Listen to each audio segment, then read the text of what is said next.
Бәріңізге сәлем, сіздермен халық римі арнасы. Лавр жапырағы бәріміздің ас үйімізде бар. Оны көбіне қуырылған және бұқтырылған ет, сорпа секілді тағамдарға қосамыз. Алайда бұл жапырақтың халықтық медицинада көп қолданылатын біріміз білсек, енді біріміз білмеуіміз мүмкін. Оның құрамындағы эфир майы, органикалық қышқылдар қабынуға қарсы әсер етеді. Лавр жапырағы субтропикалық климатта күн сәулесінен энергия алып өседі. Сол себепті оның адам ағзасына пайдасы өте көп. Бірінші, қант диабеті кезінде. Лавр жапырағының көмегімен қаныңыздағы қант мөлшерін төмендете аласыз.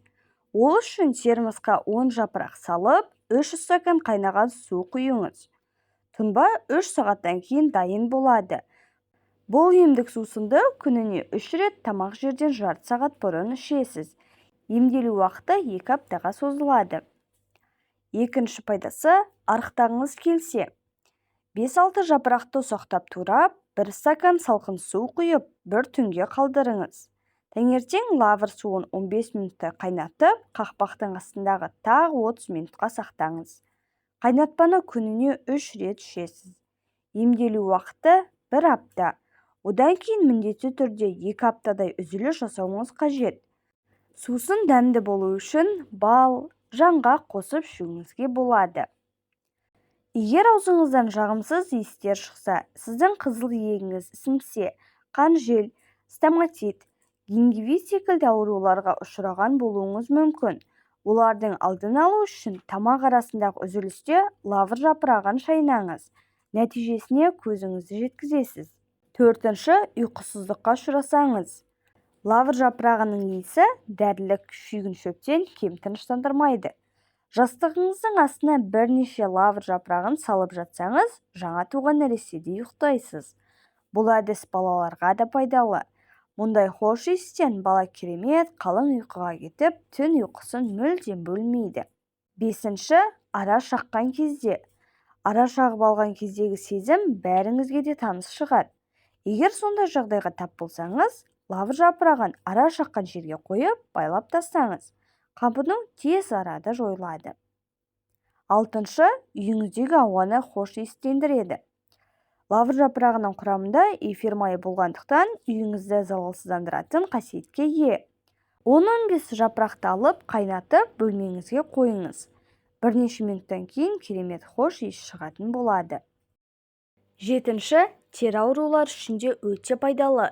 Лавр жапырағының микробқа қарсы қасиеттері оны тері бөртпелерін, аллергияны, тітіркенуді және тіпті жараларды емдеу үшін қолдануға мүмкіндік береді. Лавр жапырағын 1,5 ас қасық кофе тартқышқа ұнтақтаңыз. Қоспаға 1 стакан өсімдік майын құйып, 1 апта бойы тоңазытқышта қалдырыңыз. Зақымдалған жерлерді күніне 2 рет лавр майымен майлаңыз. Бұл керемет емдік болып табылады. Көз макияжын кетіру үшін де бұл майды қолдану өте жақсы. 8-ші, саңырауқұлақ аурулары үшін. Лавр жапырағы саңырауқұлаққа қарсы әсерге ие және аяқтың терлеуін басады. 10 лавр жапырағының үстіне жарты литр қайнаған су құйып қайнатыңыз.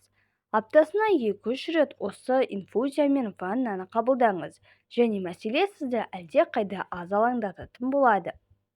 Назар аударатын жайт, бұл рецепті жүкті әйелдер мен бала емізетін аналарға, сондай-ақ асқазан мен 12 келешектің ойық жарасынан зардап шегетін адамдарға және қант диабетінің ауыр түрлерімен ауыратын науқастарға мүлде пайдалануға болмайды. Лавр жапырағының емдік әсері соншалықты күшті, оны қолданар алдында міндетті түрде дәрігермен кеңескеніңіз жөн.